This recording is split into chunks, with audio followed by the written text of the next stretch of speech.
अस्सलाम वालेकुम। तो आज की इस वीडियो में हम लोग फिज़िक्स 101 फाइनल टर्म की प्रिपरेशन से रिलेटेड वीडियो नंबर हमारे पास ये 9th होगी, इसको डिस्कस करेंगे। इससे पहले ऑलरेडी हमारे पास 8 वीडियोस जो हैं वो ऑलरेडी चैनल पर अपलोडेड है। अगर आपने वो अभी तक नहीं देखी तो आप जाकर वो वीडियोस भी देख सकते हैं।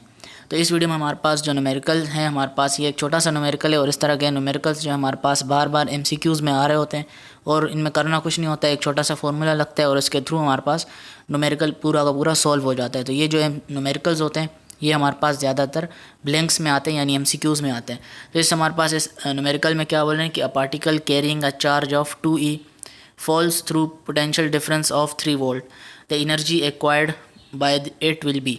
तो सबसे पहले हमें बोल रहे हैं कि एक पार्टिकल है जो कि जिसका चार्ज हमारे पास कितना है, 2 इलेक्ट्रॉन यानी 2e है, जो कि फॉल कर रहे हैं पोटेंशियल डिफरेंस के थ्रू, जो कि हमारे पास है 3 वोल्ट का।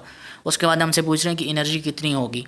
तो सबसे पहले हमारे पास क्या दिया हुआ है, चार्ज दिया हुआ है, जो कि हमने यहाँ पर नीचे लिख दिया, charge Q is equal to 2e। उसके साथ हमारे पास पोटेंशियल डिफरेंस भी गिवन है, चार्ज हमने यहाँ पे लिख दिया, पोटेंशियल डिफरेंस था 3 वोल्ट का, दोनों चीज़ें हो गई। लेकिन साथ में क्या पूछ रहे हैं कि एनर्जी क्या होगी, यानी E हमें बताना है कि E कितना होगा।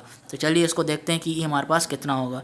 तो यहाँ पर हमारे रिक्वायर्ड में हमने लिख दिया कि एनर्जी हमें चाहिए, चार्ज हमारे पास 2e है, उसके बाद पोटेंशियल डिफरेंस हमारे पास है 3 वोल्ट का। तो इसको सॉल्व कैसे करना है, ये बार बार इस दफ़ा क्विज़ में रिपीट हो रहे हैं, ये MCQs जो ये वाला है, और इसके साथ एक दूसरा भी है, उसको भी इसी वीडियो के अंदर ही डिस्कस करेंगे। तो पोटेंशियल डिफरेंस 3 वोल्ट का था, एनर्जी हमसे पूछ रहे हैं, चार्ज 2e का दिया हुआ है, यानी 2 इलेक्ट्रॉन दिए हुए हैं। तो एनर्जी को फाइंड आउट करने के लिए हमारे पास जो फॉर्मूला यूज़ होता है वो हमारे पास है E equal to QV। E equal to QV यहाँ पर लिखा हुआ है आपके सामने। तब ये E हमें फाइंड आउट करना है, जो कि है एनर्जी, और उसके साथ Q हमारे पास कितना था, Q हमारे पास था 2e। तो 2e को हमने एज इट इज़ लिख दिया, क्योंकि साथ में ये इलेक्ट्रॉन लिखा हुआ है, तो इसको हमने डिटेल में नहीं जाना, इसको हमने एज इट इज़ लिख दिया यहाँ पे नीचे पे। उसके साथ वोल्टेज के साथ जो यूनिट था उसके साथ यूनिट भी उसी के साथ, वैसे नहीं लिखते लेकिन इसके अंदर लिख दिया, क्योंकि यहाँ पे इन्होंने क्या दिया हुआ है, इलेक्ट्रॉन दिया हुआ है। इसको हम इसके नंबर भी लिख सकते हैं इलेक्ट्रॉन का, लेकिन हमने वो नहीं करना, अपने क्या करना है, एज इट इज़ वो लिख देना है। उसके बाद हमारे पास वोल्टेज कितना है, 3 है, 3 आपने एज इट इज़ लिख दिया। तो अब क्या होगा, ये 3 2 इसके साथ 3 2 से मल्टीप्लाई होगा तो 6 हो जाएगा, और एनर्जी के साथ इलेक्ट्रॉन वोल्ट इसका यूनिट आ जाएगा। तो इस तरह से आप इजीली जो है इस टाइप के न्यूमेरिकल जो भी आपके पेपर में आएंगे उनको इजीली कर सकते हैं। तो ये हमारे पास एक एनर्जी से रिलेटेड न्यूमेरिकल था, जो कि आपके पेपर में भी आ सकते हैं, क्योंकि ये बार बार रिपीट होने वाला MCQ है हमारे पास। सो ये है तो न्यूमेरिकल, लेकिन MCQ में बार बार आता रहता है। ये अपने पास देख लिया, चार्ज से हमारे पास पोटेंशियल डिफरेंस था और एनर्जी को हमने इस तरह से फाइंड आउट कर लिया। इसी के साथ एक दूसरा न्यूमेरिकल है, उसको भी देखते हैं।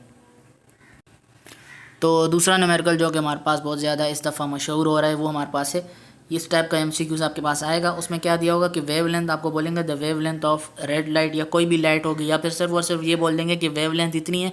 तो वेवलेंथ कितनी है, 700, वो यहाँ पर हमने लिख दी। उसके बाद क्या बोल रहे हैं, इट्स फ्रीक्वेंसी, और सिंपल उन्होंने क्या पूछा, फ्रीक्वेंसी बताओ।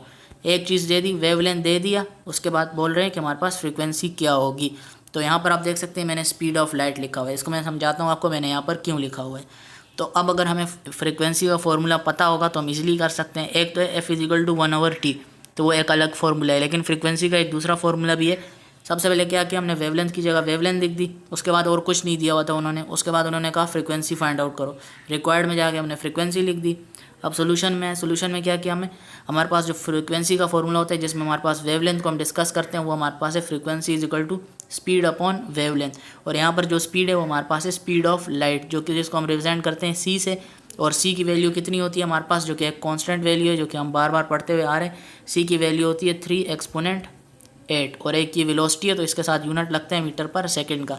तो उम्मीद करता हूँ यहाँ तक चीज़ें क्लियर हो गई होंगी, इसीलिए मैंने यहाँ पर ऊपर पहले से ही लिख दिया था, ताकि आपको यहाँ से चीज़ें क्लियर हो जाए। तो स्पीड ऑफ लाइट जिसको हम C से रिप्रेजेंट करते हैं वो कितना है, 3 एक्सपोनेंट 8।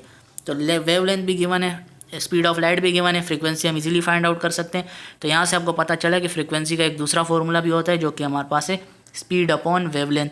तो स्पीड की जगह स्पीड की वैल्यू लिख दी, वेवलेंथ की जगह वेवलेंथ की वैल्यू लिख दी, 3 एक्सपोनेंट 8 स्पीड की हो गई वैल्यू, और ये हमारे पास वेवलेंथ था।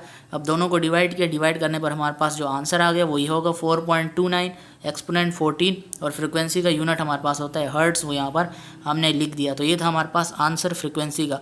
अब याद रहे एक चीज़, हमारे पास ये जो हमारे पास ये जो डिवीजन हम करते हैं यहाँ पर, अब हो सकता है किसी का आंसर 4.28 आ रहा होगा, किसी का हल्का फुल्का आगे पीछे आ रहा होगा, किसी के एक्सपोनेंट में हल्का आगे पीछे आ रहा होगा। तो ये जो चीज़ें होती हैं हर एक के आंसर जो इस पॉइंट्स के हिसाब से आगे पीछे हो सकता है, तो इसमें हमारे पास आंसर गलत नहीं होता। वो जैसे 4.28 है तो 4.28 ना पॉइंट में वैल्यू आ रही है, 28 है, 27 है, 24 है, ये जो करीब करीब लाइन में जो आंसर होते हैं 2-3 उसके डिजिट्स के, उसके कोई फ़र्क नहीं पड़ता आंसर पे, चीज़ें क्लियर ही होती क्योंकि ये पॉइंट में ही तो है। 4.29 हो, 4.28 हो, 4.20 हो, कुछ भी हो, लेकिन हमारे पास आंसर करीब तरीन होना चाहिए जो कि रियल आंसर है। तो हम उम्मीद करता हूँ आपको ये वीडियो भी पसंद आई होगी। इसमें हमने 2 न्यूमेरिकल कवर किए और अगली वीडियो में मज़ीद न्यूमेरिकल के साथ मिलेंगे। अब बाकी ये है कि पेपर करीब है, आप जो प्रिपरेशन जो को जारी रखें और हैंडआउट्स को लाजमी फॉलो करें हर एक सब्जेक्ट के लिए, सिर्फ फिज़िक्स के लिए नहीं, हर एक सब्जेक्ट के लिए। और न्यूमेरिकल्स 1-2 तो है नहीं, आप सारे तो नहीं कर सकते, लेकिन जो हमारे पास जो बार बार आने वाले हैं जो कि छोटे हैं जिसको हम प्रैक्टिस कर सकते हैं उनको आपने लाजमी फॉलो करना है और न्यूमेरिकल्स को सोल्व करें क्योंकि पेपर में न्यूमेरिकल्स लॉन्ग में भी आ रहे हैं। इस दफ़ा 2 लॉन्ग हमारे पास दो न्यूमेरिकल लॉन्ग में आने वाले हैं, बाकी शॉर्ट में भी तो आ सकते हैं। शॉर्ट में भी वैसे 1-2 तो मैंने देखे थे सैम्पल पेपर में। इसी तरह से न्यूमेरिकल भी आते रहते हैं, लेकिन न्यूमेरिकल शॉर्ट में ज़्यादा नहीं आएंगे, वो हमारे पास ज़्यादातर आ सकते हैं हमारे पास MCQs में, क्योंकि MCQ में न्यूमेरिकल पूछते रहते हैं।